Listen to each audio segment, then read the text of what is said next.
that this isn't a big deal in regards to how it actually feels in the aircraft. If you're a little bit worried about it, your instructor's going to take you through it step by step when you do the flight. So some people could be nervous, as you guys know, we talk about the pre-flight brief and stuff. So it's all about just setting expectations, not overdoing it, not freaking them out. Try not to freak them out. Objectives should be pretty basic. Recognize the symptoms of an approaching stall, experience the stall itself, and recover with minimum height loss. So note that first one, recognize the symptoms. We just want to be able to identify when a stall is approaching, when we suspect a stall is because really important to the second point, situational awareness, prevent the inadvertent stall from occurring. So what do we mean by inadvertent? Go through that process. Is everyone happy with the meaning of that word? Inadvertent, unexpected, simplify actually, a fresh 18-year-old that doesn't read much might not know those words that we're very used to knowing.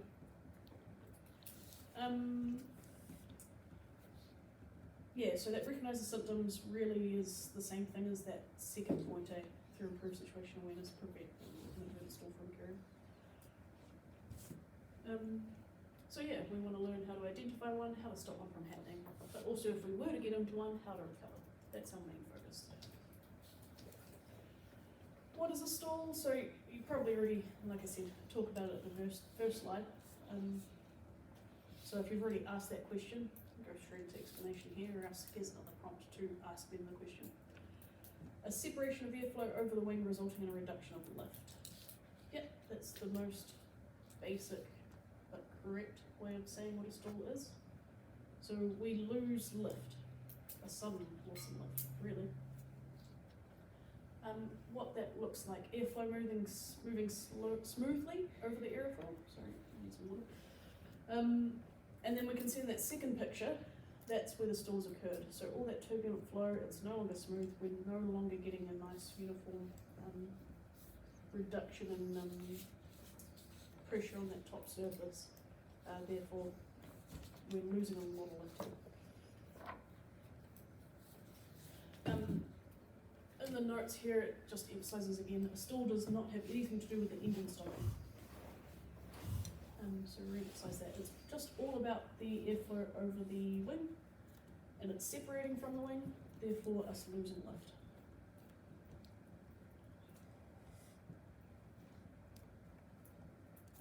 Also got some notes here about reading Commode, page 86 in Commode. You guys want to use it as a reference. Then we've got chapter 8 in your Vol 7, which is the POV one, read book, I believe. And also, do you guys all have the NZ Flying Training Manual? Do you know which one that is? It's the same waypoints one, it's that big waypoints one that pretty much tells you how to do all the maneuvers. No, you should get it one. Anyway, you'll find, use the CEA instructor guide anyway. Right, we've already brushed on this, right? So why do we practice these? You can ask them, get them to answer, hopefully they have something, in case we were to encounter one, right? We want to develop an automatic response to a critical situation in flight. Why is it critical? Because we lose lift, therefore we're going to lose height. And if this happens low to the ground, it could become a real danger. So we're going to spend a bit of time on these, quite a bit of time practicing them, making sure that we have that automatic response. What I'd ask of you guys after we've gone through the exercises, really revise that recovery. Make sure you know that recovery back to front before you get in the aircraft.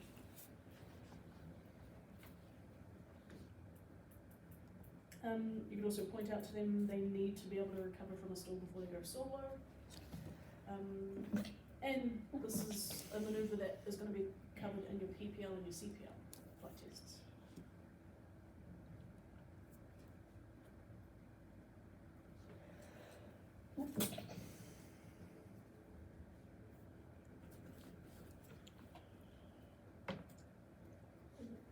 I don't know how long we've been going for. About 5 minutes.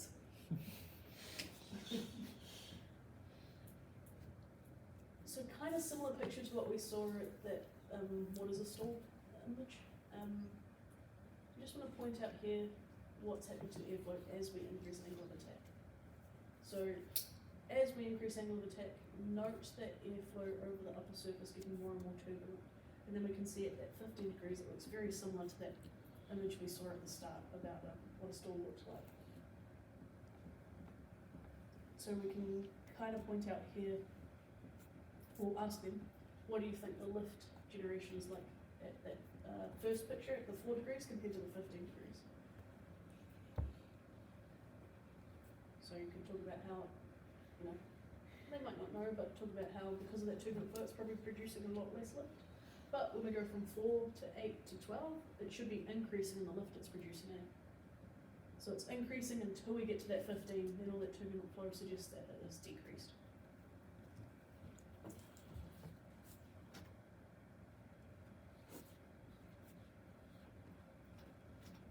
So this came up in order, but that's fine. So those 4 degree, 12 degree, and greater than 15 degree angle of bank.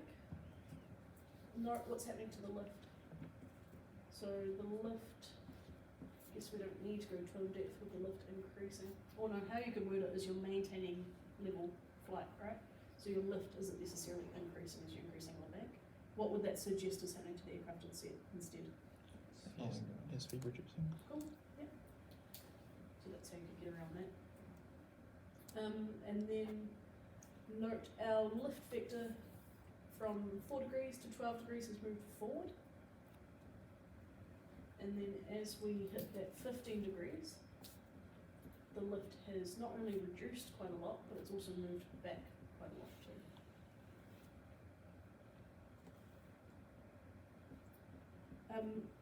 You don't have to talk about centre of pressure here. You can just kind of point that out, but I guess the main point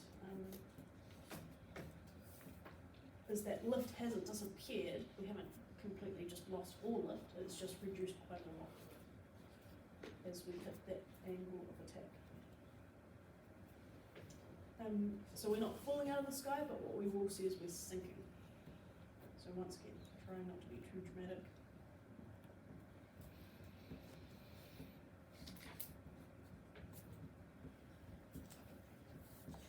So shouldn't be the first time students are seeing an airfield, right? We've seen all this in the fixed controls. And screen level is realised there.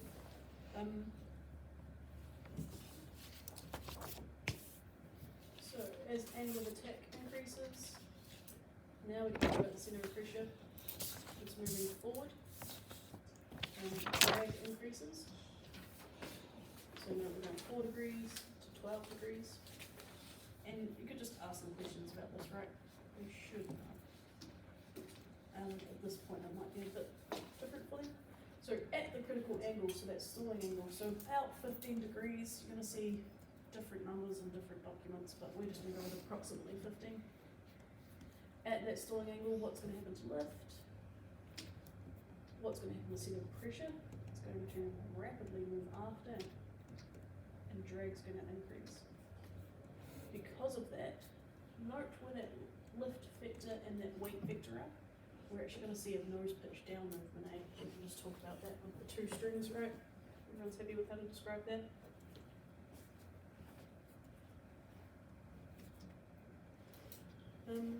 So yeah, we'll see a nose pitch down. Here's our CL graph, and that is showing us what's happening with that lift at that stalling angle. So we've got our coefficient of lift on our left vector, our angle of attack on our horizontal and our vertical. So a nice steady increase in lift as we increase angle of attack, and then we hit that critical angle, approximately 15. And you can see that that lift vector the amount of lift produced doesn't disappear, but it rapidly decreases.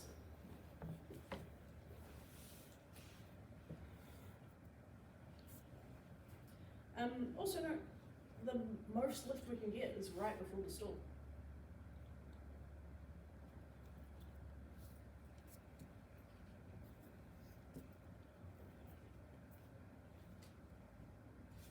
You guys tell me what CL is? What coefficient of lift actually is? Camber, angle of attack. how would you describe it rather than describing its components? Ability. Describing the producing quality of an airflow. Yeah. So what does 0.8 mean? 0.8 CL.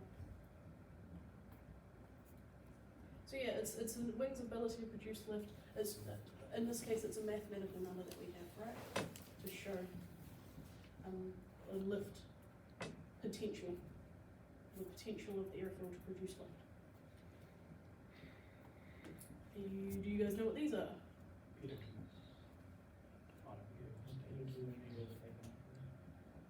Sorry, what that? Yep. So what is that? Tells you the angle of the What kind of aircraft have those? Ourselves. That's an excellent point to make to the student. We don't have these in. So it tells you when your aircraft's at the critical angle.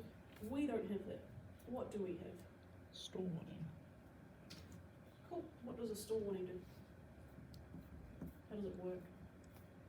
With low pressure on the leading edge of the wing, there's obviously a stall will go off.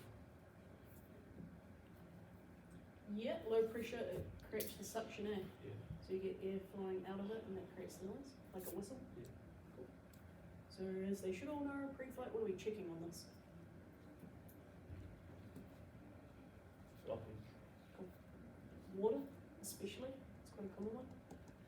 This might be a time to talk about, okay, if you find water in there, we can actually get a, what do you call it? What are they called? Mind blank. See what I mean, eh? Yeah. Does everyone know what I squeezy mean? suction thing. Like a, it's gone, the water's gone. Okay. Does everyone know what I mean? Yeah. Even though I haven't said anything. Just the action is enough. What not to do when you're teaching maths brief is just blank on a word completely. What is it? It'll come to me like halfway through the next slide. This slide is a fun one to throw in here. What would you guys talk about in this slide? What would be your thoughts first? Look at the turbulence. Yeah, turbulent flow. Has this aircraft stalled?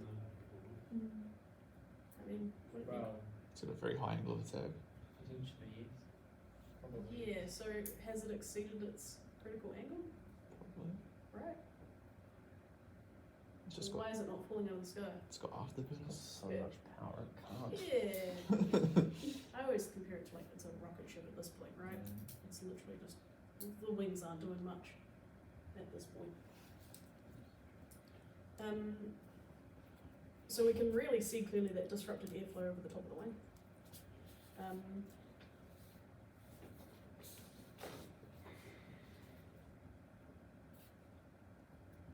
So angle of attack is a fixed number for an aircraft, but stall speed may vary. Is, I guess, a really good show of this picture.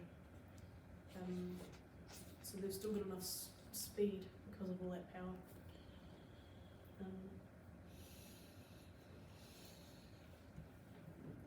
So we can kind of use it as a segue to just talk about stall speed in general. So for us, we don't have any indicator of what our critical angle is while we're flying. We literally just have speed. And that's going to depend on our power setting, our flap setting, and just our configuration in general, environmental factors. So there will always be a corresponding airspeed that we can use in order to figure out where we might stall. So you can ask them plenty of questions on how to, what's the lift formula is. You should have seen this by now, right? And break those into its components. Have they seen this before actually? Probably not. They had. Yeah, they have it in straight in the middle, I think. Yeah, do we break it down in that one? We do, yeah? Mm. So what we're talking about here is stall speed for the max angle of attack in camber and the minimum airspeed. Note it says, however, stall speed may vary. So that'll be discussed in the next part, which we are not going into today.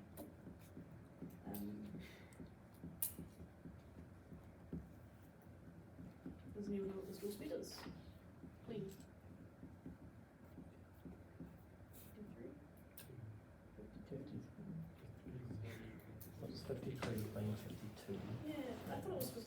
but it says 52 on the slide, and I I always don't get know if I'm confused, wrong 'cause or I if the always see slides two are off. sources, Yeah, I always read, I've always said 53. All that extra left I mean, for it's one one knot. knot. It's one knot higher. So 52 and a half. yeah. Compromise. 52.993. Yeah. But you look it up in the plane and do it, and sometimes it'll still at like 35. It's like, Yeah, so approximate number, right? Human factors and airmanship. So quite a lot to talk about here, more than usual. And it all comes at once, so just throw it all up and take your time. We want to, as mentioned, right, stalling at low altitudes, that's the big danger. So whenever we practice these, we practice them in a really safe way. So we're going to make sure we have plenty of height before we do these. We've got two rules, so dual flights and solo flights. You're a little bit away from practicing these solo, but for dual flights, we're going to be recovering by 2,000 feet AGL. What that means is you will lose height practicing stalls, so we need to make sure we're above 2,000, not at 2,000. So recover by is the key word there. So a good general rule is 500 feet above that recovery height. So if we're dual, make sure we're at least 2.5, and if you can get more height, why not?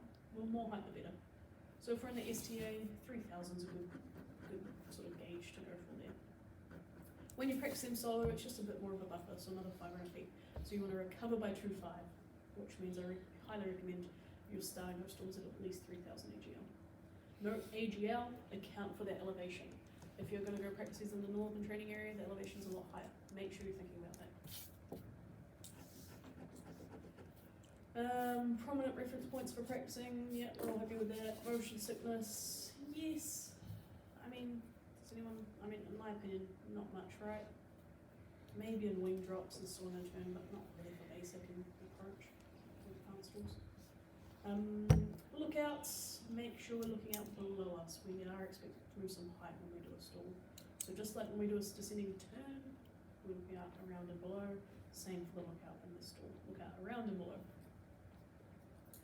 Overlearn checks to reduce stress. I've already talked about, I want you guys to really overlearn these because we want that automatic response, and it'll just help at the time for if you enter a stall and you start thinking, shit, what am I supposed to do next? We're going to get rid of that feeling. So overlearn them. Stick fully aft or a long way rearward. Why that is there, and it says SA next to it, which means situational awareness, is in regards to, we'll get into the symptoms, but this is definitely a symptom of a stall, is your stick is all the way up. It's going to feel weird when you get into a stall, or you're trying to get into a stall, because we're practicing, and you bring the stick all the way back. It should feel weird. I will probably have to tell you as the student to keep going back, all the way back, you know, and encourage you to do it. So if you find you're flying and you feel that stick all the way back, alarm bell should be going off if this isn't right. Something needs to change, and you might just go through a recovery and get out of that situation and figure out why you got into it. So that's why that's there. Everyone happy with that? mm-hmm. You can talk about I'm safe as well in regards to the overlearn the checks to reduce stress. You know, bring I'm safe up. What else?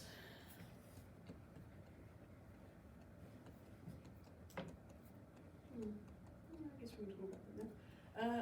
Another question that it's got here in the notes is just asking the students, why do we do have accidents where people are still having accidents when they get into a stall, right? So why is that happening? And can you guys actually answer that for me? Why do you think we still get accidents with stalling occurring? not recognising the stalls. Mm-hmm. Being used to like the stall warning horn. Yeah, cool. Complacency, definitely. Big one is going to be distractions, right? So it's so important that we are learning these symptoms as well as how to recover, so that we can recognise this stuff and prevent ourselves from getting in that situation. Imagine you're flying with a group of your mates, and they're making a lot of noise. They're talking a lot. They don't understand that you need to pay attention to radio calls and focus on the weather and all that stuff. And that could get you into a really big problem. So hence it's so important for us to really emphasise on those symptoms and how that automatic response and know all our checks.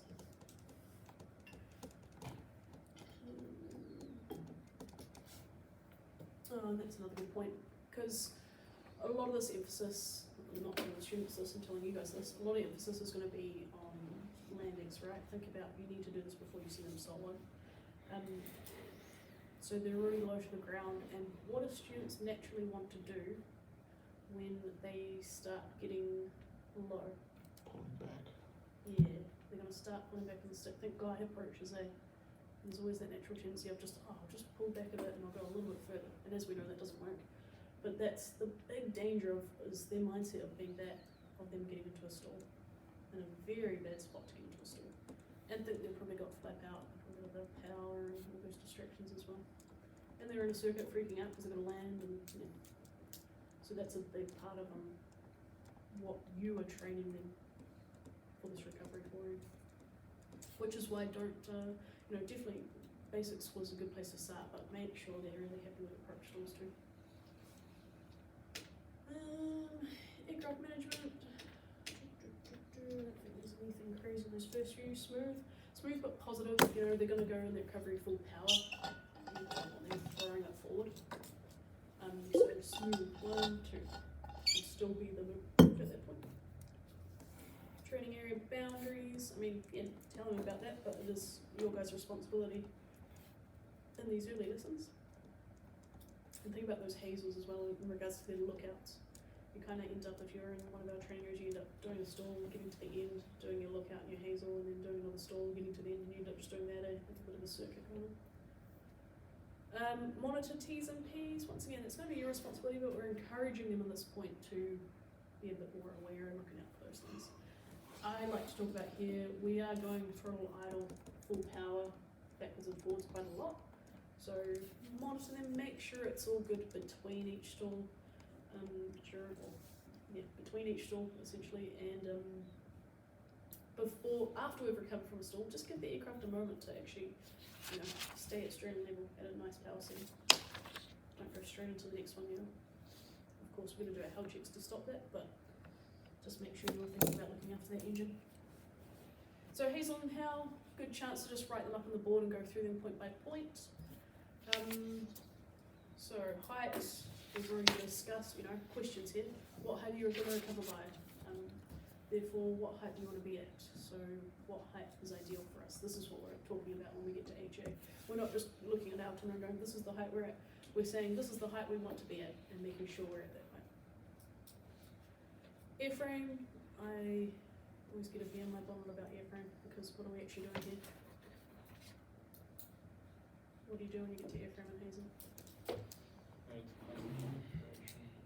No flaps out, no flaps. So what if you have flaps out? Raise the flap for a bit. How often are you doing your Hazel and going, oh, my flap's out? So yes, I agree, that is what you're doing, but airframe seems like the most nothing check in my mind at this point, because I see it all the time where I'm like, alright, show me an approach tool, and the student goes, okay, and they get to A and they're like, oh yeah, we're gonna use flap, and I'm like, cool, so it's clean, I have a theory that they only have airframe in there because it makes the words sound better. But this is all just my opinion, like I said, be in my about it, so just go airframe, we're in clean configuration, you're going to start in clean, security, everyone's happy with that. Seatbelts, objects are put away, the student doesn't have an iPad on their lap or a notepad or anything like that, make sure they're in the pocket right against their side, and same for you. If the student does something silly like get into a wing drop or something like that, things can get from it. I don't know if you guys have ever, I remember in my training with my instructor, I don't even know what kind of stall I was trying to do, but we did a real big wing drop and just everything in the aircraft just went poof, just all flew up. E, everyone's happy with that. We just talked about T's and P's, right? Lookout location. So make sure you're emphasising that lookout and location. What's a built-up area? So I'm happy with what a built-up area actually means. Yeah, does Rangiotu count? Not that you would because it's too low airspace. No? It's a group of buildings in my mind. Like one house, you're going to be fine. If it's a group of buildings, I would avoid it. So Tokomaru, I would avoid doing it over here, Tokomaru, right? It's all about like what's a big enough group of buildings to count. Just be smart about it, right? You don't want to freak anybody out which we should have plenty of height, so we shouldn't. But yeah, that's the whole point of that location, right? And look out, self-explanatory, a 180, a 360, two 90s. It's always good if you're doing a long nav and you're doing a few stalls on the way to just go 90, 90. And you still do a decent lookout and you keep going in the direction you want.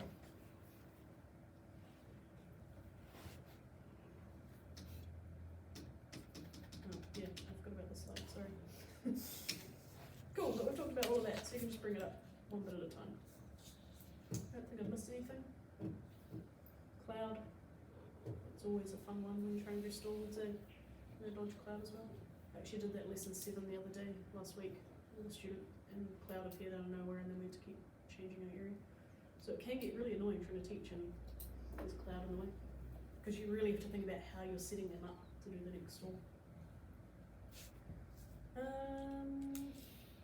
When do you do how checks? Between stalls. Yeah, are you doing it You're still before? in the same sort of area. Yeah, are you doing it before the next stall or are you doing it at the end of the stall? Before the next one. Yeah, common thought, right? So if you did your last stall, you wouldn't do a how check?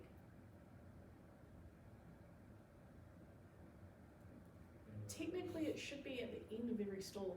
Can You're you doing a just how do a check. lookout turning around Yeah. if you're in the training area? Yeah, I mean, lookout wise, you're probably going to be a bit lax on your lookout at the end. But technically, because I know Russell teaches this, you should do a how check at the end of your stall. In my opinion, it's probably both, right? You're doing your how check to get ready for the next stall as well, but you also want to check your T's and P's and everything after your previous stall.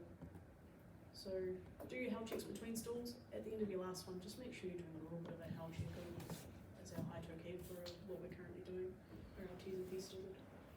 Lookout location, yeah, that's all fine, because it doesn't take long. Just do it in your own head if you like. But just something to consider.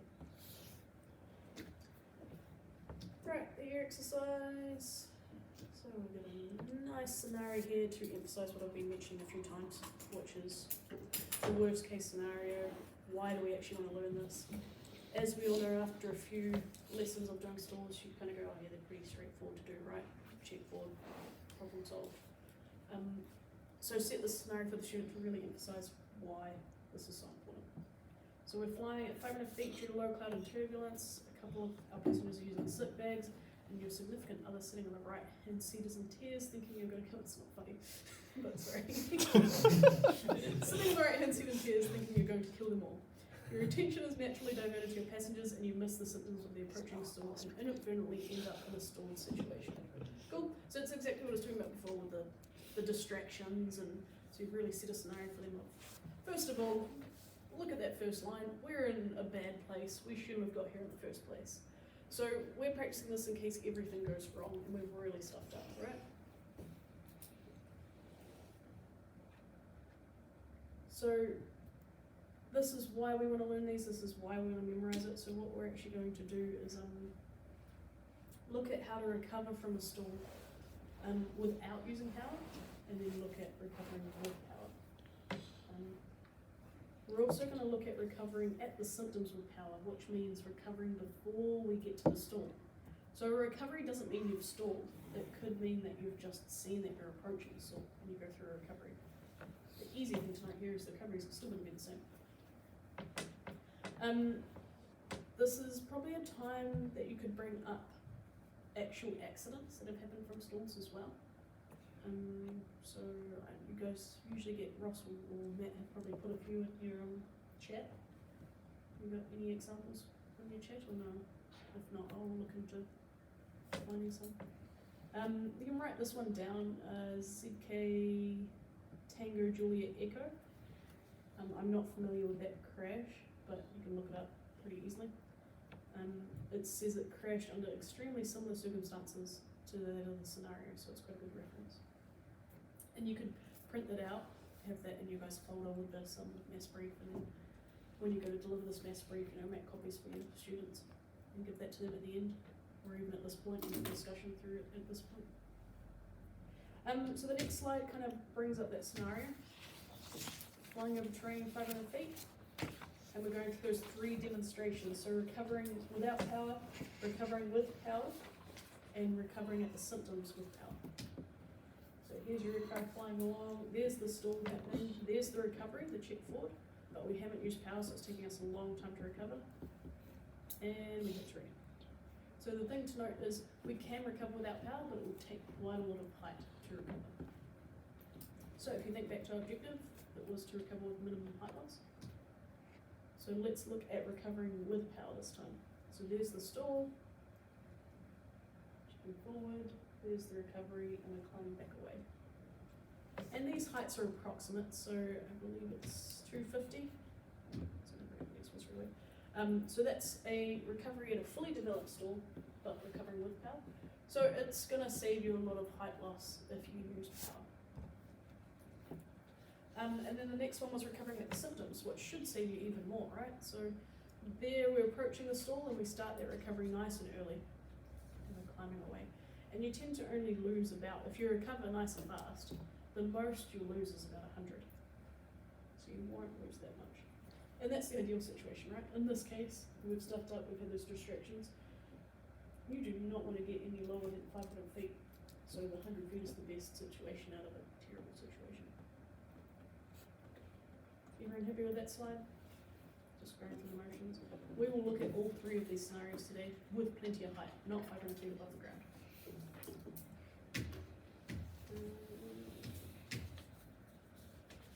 So now we're into how to do it. Hazel and Hal, ask some questions here, revise, reference point and altitude, smoothly close the throttle, maintain altitude and direction, because we've closed the throttle right, as we know, an effect of changing power. 80 knots, high RPM, why we do 80 knots, high RPM, questions from the shooter. Symptoms. Decreasing airspeed, controls are less effective. Buffet happening at the onset. Stall warning or stick fully aft, as we've mentioned. At the stall, we're going to experience sink, and the nose is going to pitch down. What other symptoms can you experience?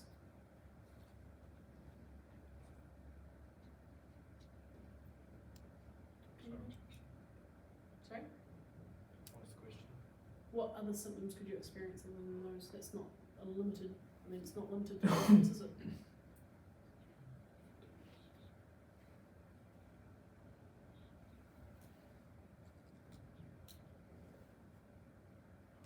High nose attitude? Yeah. Yep. Cool.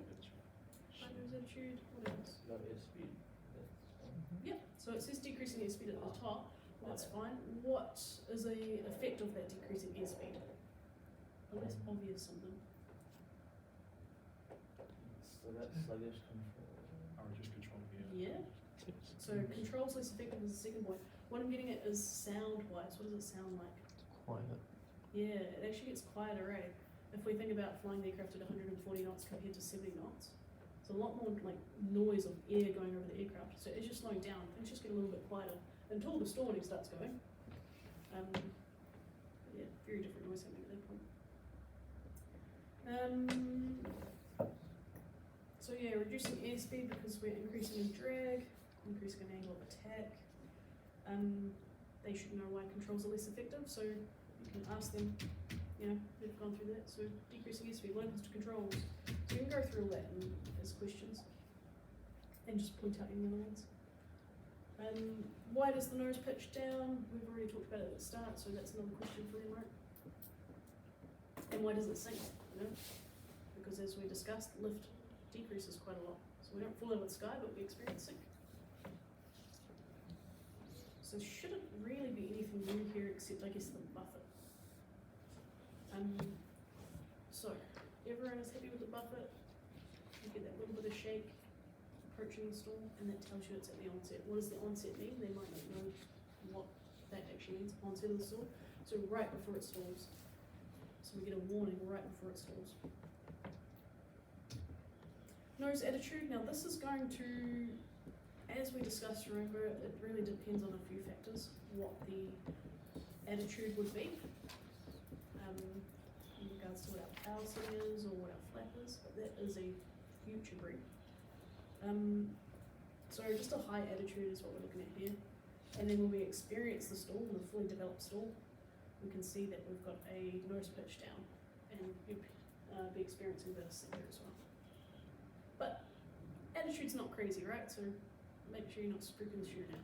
It's not a huge thing, we're not looking straight down at the ground. Recovery with power. So the first and most important thing I need the students to remember here is all you need to do to get out of a stall is reduce the angle of attack. That's it. That is how you recover from a stall. Everything else is about minimizing height loss. So break it into those two parts. If you want them to take anything away from this, it's that all they need to do is go foot, nose down. Cool. So recovery with power. Now we're going to be thinking about minimizing height loss. So must reduce angle of attack. The term we'll tend to use is relax back pressure. You might also hear the term check forward. Same thing. We use both terms because if you think about it, to get into a stall we're having to use a lot of back pressure. So we don't want to push forward on the nose, it's more just relax all that back pressure on the nose. That's kind of where there can be some confusion for the students. So relax back pressure, check forward, as you guys know, isn't necessarily a check forward. You kind of have to gauge the students because it depends on how assertive they are with the controls and all sorts. So gauge with them what they're doing, and you might just have to give them a bit of advice on, okay, nose a little bit higher and a little bit lower. It's kind of, you'll find it's a mixed bag. Some students will check forward way too much and some won't check forward enough. And you'll hear the stalling still screeching when they're still trying to lift the nose back up. So you just really have to keep an eye on that. Applying full throttle, ailerons central, maintain direction with rudder. When we go full power, what way is the aircraft trying to yaw? To the right. Cool. So we're expecting to use a bit of left rudder. We're going to the left, so we're expecting right rudder. That makes more sense. Cool. So maintain direction with rudder, full power, bit of right rudder, right? Ailerons central. Definitely make sure your ailerons are central. We don't want to be using any roll when we're in the middle of the stall. Note that you don't have to go into the full reason why. They will learn that in the later stalling mass briefs. But just make sure you're talking about ailerons remain central. We should be only moving it backwards and forwards. Direction is all about your feet. Use your feet to maintain the reference points. And throughout the whole stall lane, people tend to relax a bit when they are practicing because they're getting used to doing wing drop stalls. Keep your feet on those rudders the whole way through. Right, we're raising the nose back up to the horizon, making sure we're accelerating, we have a sufficient speed, getting our climbing attitude and re-establishing a desired state of flight. So note, this is how we recover, this is how we minimise height loss, and the rest is just getting the aircraft back to straight line. Break it into those parts with the student. Because we kind of patter like the first few things, and then from there they all naturally just, they know how to climb, they know how to level off. Shouldn't be anything with them. And that's it. That did take a bit longer because I had to go around a few different scenarios. Any questions about that? I'm happy with those main points. Yeah, don't scare them. Make sure they know the first point on how to recover, which is check forward. Give them homework. So learn that recovery, learn those symptoms. I will be asking you before we go flying. Yeah. Right, should we have 10-minute break and then do the first solo? Which is, what do you do? The effects of controls. Primer?